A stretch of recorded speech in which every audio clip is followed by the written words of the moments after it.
Hey y'all, it's Brody, and today I'm feeling a little weird. It happens every December. I get kind of in my feelings and I start thinking about the year and things that I wish would have gone differently and things that should have gone differently and things that I did and everything. So like 2020, it's the end of the year, whatever.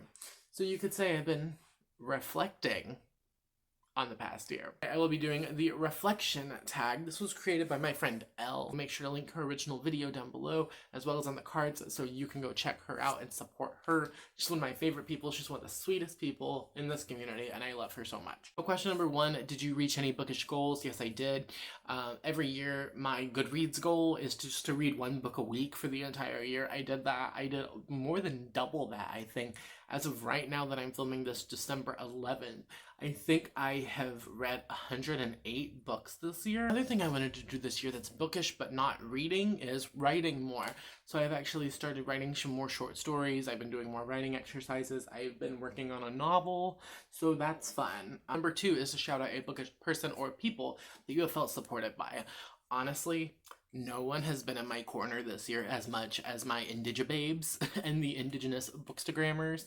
People like Michelle and Wheezy and Danny and Aaron and Neil and Kim and Melita and Megan and Victoria and all of them. All of them have been so amazing this year. If you go check on the link tree in the description, you can find my Instagram, and that has a highlight to a lot of the people I've mentioned. And then I have a Native Booktuber playlist to go check out. All of my Native book people have been so helpful this year because, as y'all know, I got myself involved in some controversies. It's just been so refreshing to find a community of people that relate to me and understand that they see the things that I see, right? So it's like if I see someone saying something racist against natives, I'm not the only person anymore saying something. If I see something that's positive, then I'm not the only person bringing attention to it. It's been so refreshing finding my people. They've helped everyone in the chats get arcs.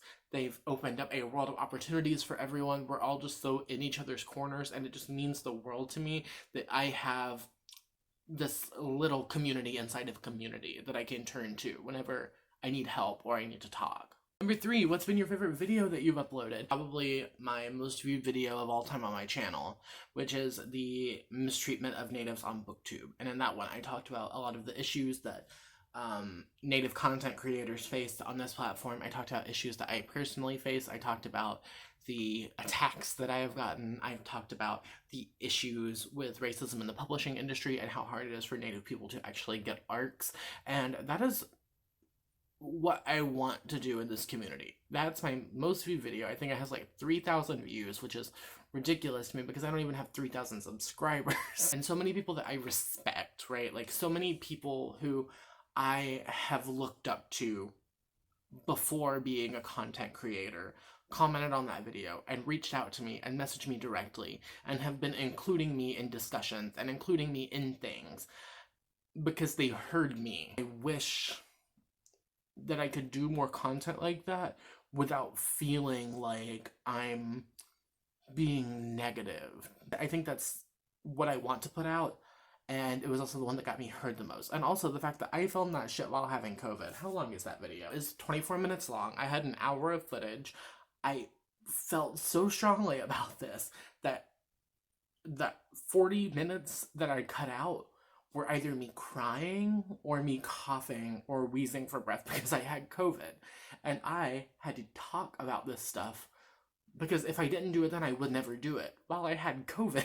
Next question, what video did you not think would do as well as you had hoped? And for me, that's definitely my book snake video.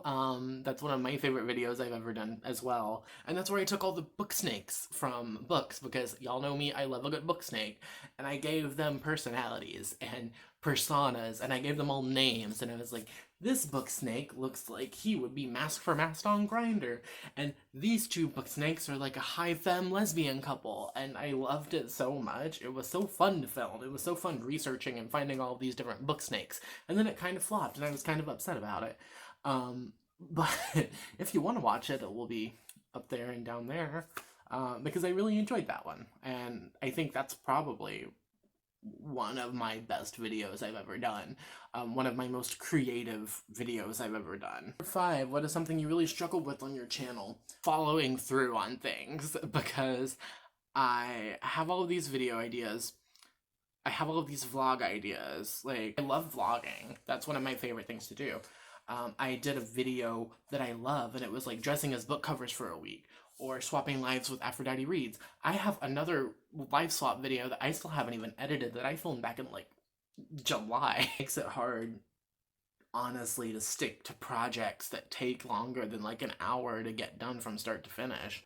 Number 6, what are some things you want to improve? I want to improve the meanness of my videos. Like, I feel like the front half of 2020 was me just trying to pump out content and feeling motivated. The back half of 2020, it was more Indigithon stuff. It's more Read by Daylight stuff. It's more recommendation videos. It's more native stuff. It's more things that I feel confident in, things that I like to do, and things that I can put my own spin on if I'm not already creating it myself. I think with like the first 6 months of 2020, I was worried about getting monetized. I was worried about getting watch time. I was worried about hitting subscriber milestones. And the back half of 2020, or not even the back half, it was just like COVID. I think being in the back half of this year, I really had to search for things that I would want to do, things that I would want to stick with.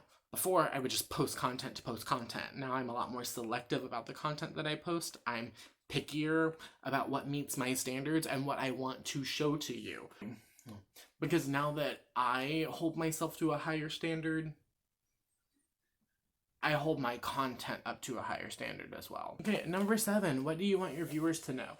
This is something that I was going to mention in a whole separate video, but I decided to just put it in here, and I will mention it next year, I guess. I am now offering personalized book recommendation lists. It's something that I noticed a lot that was making me uncomfortable, and a lot of other native content creators, was that we were expected to do a lot more emotional labor. I was getting messages almost daily in the weeks leading up to and during Indigithon asking for personalized book recommendations. And not just, hey, do you know if this book fits this prompt? It was like, I want a young adult rom-com with bed sharing and also like light magical realism. Hi, I want a nonfiction about the intersectionalities between being an indigenous person and also like having a mental illness. It was like very specific things. Hey, I'm looking for a high fantasy friends to lovers with dragons and like a native side character, like very specific things that I don't even know exist. So I will still be talking about books on my channel, clearly. I will still be talking about books on Twitter and Instagram. I will still be making recommendation videos, but if you would like to receive a personalized recommendations list for whatever topic, it doesn't have to be native books. If you want cheerleader books or shark books or whatever, I got you. I will be leaving information for that link down below, but essentially you will send me money through PayPal.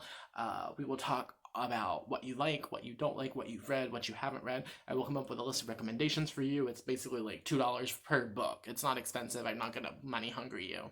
And this is just so that I have time to focus on content, so I have time to focus on self-care, so I have time to focus on my day job and my relationship, and I'm not feeling obligated to spend hours searching the internet to get you a perfect book recommendation whenever you could have just watched my channel and seen whether I read that book or not. It's mostly just randos on the internet, but if you want to receive a personalized recommendation, DM me on Twitter or Instagram, we'll talk. And that's all I have for this video today.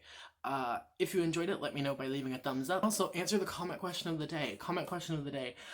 Let me know, out of all my videos in 2020, which was your favorite? This is A, because I have kind of forgotten a lot of the videos I've made this year. B, so I know what you like, so I know what kind of videos you like to see in the future. And C, honestly, to stroke my own ego a little bit, because I don't do that enough. I'm very self-deprecating, and sometimes I deserve praise. And if you don't have time, you don't have the spoons, you don't have an answer, or you just don't want to answer, let me know that you made it all the way until the end of the video by leaving me a yellow heart, or you can just leave me a smiley face if you are on a desktop. Everything I mentioned will be down in the description, so make sure you go check that out. Places to follow me, everyone I've mentioned today will be down there. social media links, places you can support me further, like my coffee and my PayPal, as well as my Amazon wishlist. If you want to buy me a book, it's all in the link tree. That's all I have for you today. I hope you have a wonderful, whatever it is, wherever you are. I will see you next time with another video. Thank you for watching. Okay, cool. Bye.